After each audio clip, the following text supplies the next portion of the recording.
Salut à tous, on se retrouve dans une nouvelle vidéo et on continue de parler de l'Euro 2020 et notamment des demi-finales.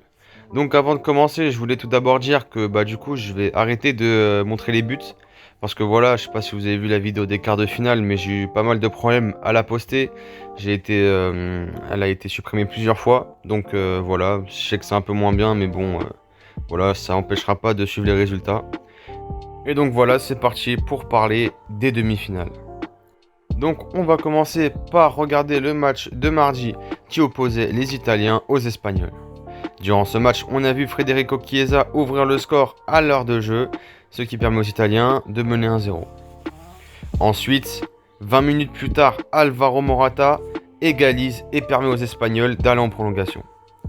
Donc pas de but dans ces prolongations et c'est l'Italie qui arrive à s'imposer 4-2 au tir au but. Donc l'Italie est donc la première équipe en finale et franchement c'est mérité vu leur parcours magnifique dans cet Euro. De l'autre côté, le match de mercredi qui opposait les Anglais au Danemark, un match qui se déroulait encore une fois pour les Anglais à Wembley.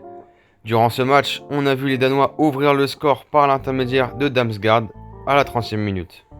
9 minutes plus tard, les Anglais se montrent pressants et arrivent à trouver la faille.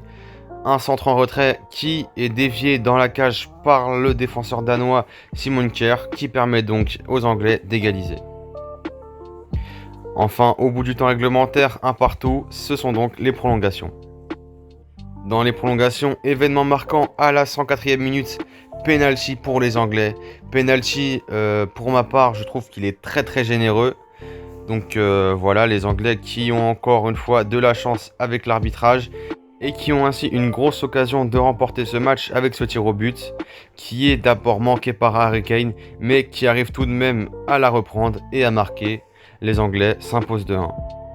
Donc j'aimerais quand même soutenir et surtout féliciter les Danois qui ont fait un très grand Euro malgré ce qui s'est passé au début avec le malaise d'Eriksen et qui ont fait un Euro extraordinaire et même contre les Anglais, selon moi c'était eux l'équipe la plus méritante même s'ils n'ont pas forcément dominé le match, ils ont tenu comme des guerriers et bravo à eux. Donc voilà, c'est tout pour cette demi-finale.